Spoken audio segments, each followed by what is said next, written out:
Break کے بعد خوش آمدید میں جاؤں گا ماریہ سلطان صاحبہ کی طرف. ماریہ صاحبہ، ایک تو نقطہ نظر یہ ہے جو ہم بریک پر جانے سے پہلے بات کر رہے تھے، اور دوسری بات یہ کہی جاتی ہے کہ جی صلاحیت تو ہے ہمارے پاس اور ہماری دفاعی جو قیادت ہے اس کے پاس، لیکن شاید ول کی کمی ہے ہماری سیاسی قیادت کے پاس، اور وہ اگر چاہتی بھی تو امریکی جو طیارے ہیں، وہ جو ہیلی کاپٹرز ہیں، ان کو نہیں گرا سکتی تھی. یہ ول کی کمی ہے شاید. تو آپ کیا سمجھتی ہیں کہ ان میں سے کون سی بات ٹھیک ہو سکتی ہے؟ دیکھیے جی، اس میں سے جو بات ہے، سچ ہمیشہ جو درمیان میں ہوتا ہے. سب سے بڑی بات یہ ہے کہ آپ کے پاس ایک پالیسی کی ناکامی ہے. آپ ابھی تک اس بات کا تعین نہیں کر سکے کہ آپ امریکہ کے ساتھ کیا تعلقات چاہتے ہیں، کن ٹرمز سے چاہتے ہیں، ان کی کیا حدود ہے. اس کی بنیاد کے اوپر امریکہ دیکھے کہ جہاں جہاں اس کو موقع ملتا ہے اس کو اپنے مفاد کے ذریعے اس کے اندر جو ہے وہ وسعت پیدا کر رہا ہے. اسی بنیاد کے اوپر جہاں تک انٹیلیجنس فیلئر کی بات آتی ہے، آپ کے اداروں کی بات آتی ہے، جہاں آپ نے زمینی طور کے اوپر فیلئر تو آپ کا ہے کہ اس میں آپ نے دوبارہ خود چیک کیوں نہیں کیا. لیکن اس کی جو ایک دوسری بہت ایک اہم وجہ یہ ہے کہ جب بھی ایک انٹیلیجنس لیڈ کی بات ہوتی ہے تو مختلف ذرائع سے آپ کے پاس انٹیلیجنس سورسز آ رہی ہوتی ہیں. آپ نے ایک وائس سیمپل امریکہ کو دیا کہ جی آپ چیک کر کے بتائیں، کیونکہ آپ کو ایک اعتماد تھا امریکہ کے ساتھ، ایک بنیادی اعتماد تھا کہ اگر ہم جوائنٹ انٹیلیجنس شیئرنگ کر رہے ہیں تو وہ آپ اس کی بنیاد کے اوپر آپ کے ساتھ مدد کریں گے. آپ نے ان کو کیوں دی؟ آپ کے پاس صلاحیت کیوں نہیں تھی؟ کیونکہ آپ جس طرح ڈی این اے کا میپنگ ہوتی ہے، جس طرح آپ کسی کی شناخت کرتے ہیں تو اس کے لیے کسی کا ڈیٹا بیس ہونا ضروری ہے. القاعدہ کے بارے میں آپ کیا جانتے ہیں؟ جو کچھ بھی آپ جانتے ہیں وہ بنیادی طور کے اوپر سی آئی اے کی طرف سے آ رہا ہے. یعنی چاہے اسامہ بن لادن کے بارے میں بات ہے یا اس کے بعد جو مختلف جگہ پہ دنیا میں القاعدہ کے ٹیررسٹ اٹیکس ہیں، اس کے اندر بھی جو سگنیچر ہے القاعدہ کا جو ڈٹرمن کرتے ہیں، وہ آپ کو بنیادی طور پہ سی آئی اے باقی بینونی ایجنسیز جو ہیں وہ دیتی ہیں. آپ نے تو اپنی ایجنسیز کے تحت جو انفارمیشن آئی آپ نے ان کو دے دی. انہوں نے بجائے سے کہ وہ میچ کر کے آپ کو بتاتے کہ ہاں جی یہ جو خطرہ ہے یہ سچ ہے یا نہیں، وہ آپ کو نہیں بتایا، جس کی بنیاد کے اوپر آپ نے ان کی بات پر اعتماد کیا. اور لیکن ہمارے صاحب یہ کوئی بھول پن نہیں ہے کہ ہم اندھا اعتماد کر لیں اپنے ساتھیوں پر، یہ جو لوگ کام کر رہے ہیں جبکہ پتہ ہے کہ ان کے انٹرسٹ مختلف ہیں، ہمارے مختلف ہو سکتے ہیں، یا ہم صرف ریڈارز کو ایک طرف لگا دیں کہ جی ہمیں صرف ایسٹ کی طرف سے خطرہ ہوگا، ویسٹ کی طرف سے نہیں ہو سکتا. تو ایجنسیز کیا اتنے بھول پن طریقے سے کام کرتی ہیں؟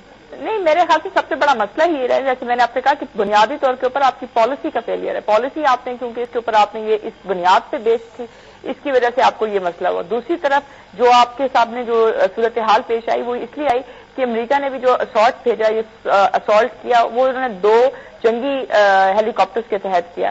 یعنی کہ ایک بہت بڑا اسالٹ مشن نہیں کیا جس کے اندر ان کے باقی جنگی طیارے یا باقی چیزیں آتی، جس کی وجہ سے آپ کو پتہ چلتا ہے کہ وہ ایک کوورٹ آپریشن کیا. اور دوسری طرف اسامہ بن لادن کی طرف کی جو بات کی ہے اس کے اندر وہ بالکل آپ کی عوام کے ساتھ جو ہے اور لوکل پبلک کے ساتھ مل چکے تھے. اگر آپ اس سے میں سوال کرتی ہوں، اگر ایک شخص 3 عدد بیویوں کے ساتھ اور 10 بچوں کے ساتھ جا رہا ہو تو آپ کا کیا خیال سے آپ اس سے یہ سوال کریں گے؟ کیونکہ آپ کے کلچر میں نہیں ہے کہ ان سے آپ سوال کریں گے. ایک شخص جو اپنے اہل و عیال کے ساتھ ہے کیا وہ دہشت گرد ہو سکتا ہے یا نہیں. آپ جب دہشت گرد کی بات کرتے ہیں تو آپ کے دماغ کے اندر ایک تھوڑا سا مختلف قسم کا جو ہے کانسیپٹ آتا ہے. اچھا ہمارے ساتھ مجھے یہ بتا دیجیے گا، یہ جب اب کل پریس کانفرنس کی گئی اور کہا گیا کہ اس طرح کا دوسرا واقعہ ہوا تو ہم برداشت نہیں کریں گے، آپ بتا سکتی ہیں کہ جو پہلا واقعہ برداشت کیا گیا اس کی وجہ کیا ہو سکتی ہے؟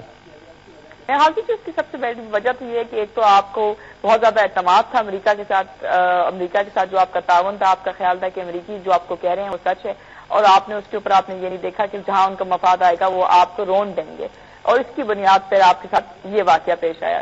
ایک دوسری بات یہ تھی کہ چونکہ ایک کوورٹ آپریشن تھا، چھوٹی سطح کا آپریشن تھا، چاہے اس کی پرپورشن بڑی تھی ان ٹرمز آف امپیکٹ، لیکن جو ٹیکنیکل طور کے اوپر جو آپریشن تھا وہ چھوٹا تھا. 2 طیارے تھے، جو 2 چیزیں تھیں وہ واپس 2 ہیلی کاپٹر سے جو واپس چلے گئے. اور سب سے بڑا سوال تو یہی ہے کہ 2 ہیلی کاپٹر جو آئے ان میں سے ایک ان کا تباہ ہو گیا، اس میں سے اگر 8 بندے اور جمع آپ 8 بندے بھی گئے تو اس کا مطلب ہے 16 بندے پھر اسامہ بن لادن کی جو لاش ہے اس کو بھی وہ واپس لے گئے.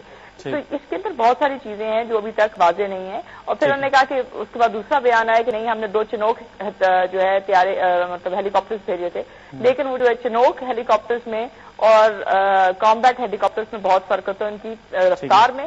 اور یہ بھی ہمارے ساتھ جیسا آپ نے کہا، اور یہ بھی بڑی ایک حیران کن بات ہے اور افسوسناک بھی کہ جتنی بھی خبریں ہیں یا جو بھی چیزیں ہیں وہ صرف اور صرف وہاں سے آ رہی ہیں، واشنگٹن سے، اور ہمیں انہی پر رائے کرنا پڑتا ہے. اس پر میں آپ سے ضرور بات کرنا چاہوں گا، لیکن اشرفی صاحب میں پہلے آپ سے یہ جاننا چاہوں گا کہ آج آپ لوگوں نے جو مظاہرے کیے ہیں، جو احتجاج کیا ہے، اس میں آپ نے اسامہ کے لیے شہید کا لفظ استعمال کیا کہ وہ شہید ہیں. اب آپ اس فرد کی ہلاکت پر شہید کہہ رہے ہیں کہ جس کو ہمارے وزیر اعظم صاحب نے ایک عظیم واقعہ قرار دیا ہے، اور زرداری صاحب نے ایک اپنے مضمون میں اس پر خوشی کا اظہار کیا، اطمینان کا اظہار کیا، پوری دنیا خوش ہے. تو آپ اس کو کس بنیاد پہ شہید کہہ رہے ہیں؟ کون سی دنیا خوش ہے؟ امریکہ، پیرس، افغانستان، انڈیا، مسلم دنیا میں رہتے ہیں، اور اسامہ کی شہادت پر تو تب بات ہوتی جب آپ ممکن تب بھی گفتگو ہوتی کہ اگر کسی مسلم فوج سے اس کا مقابلہ ہوتا.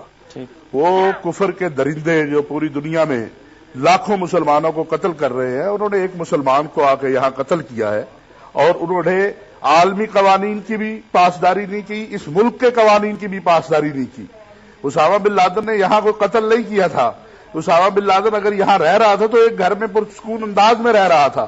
یہاں کے قوانین کو، یہاں کے لوگوں کو، یہاں کے حکومت کو سبوتاژ اگر کسی نے کیا تو وہ امریکہ نے کیا کہ وہ آئے اور یہاں پر ایک شخص کو ہماری سرزمین پر انہوں نے قتل کیا، چاہے وہ 100 لوگوں کا قاتل ہو.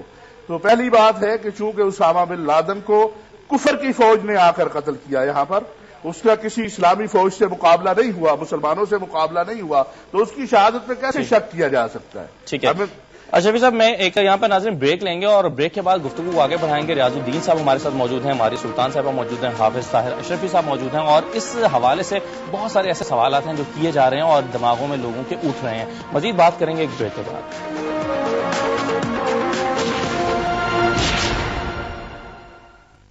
اس نیوز اپ ڈیٹ کو آپ تک پہنچانے کے لیے ہمارے ساتھ تعاون کیا ہے. آج نہیں بولو گے تو کل بھگتو گے. ڈی جیوز خاموشی کا بائیکاٹ.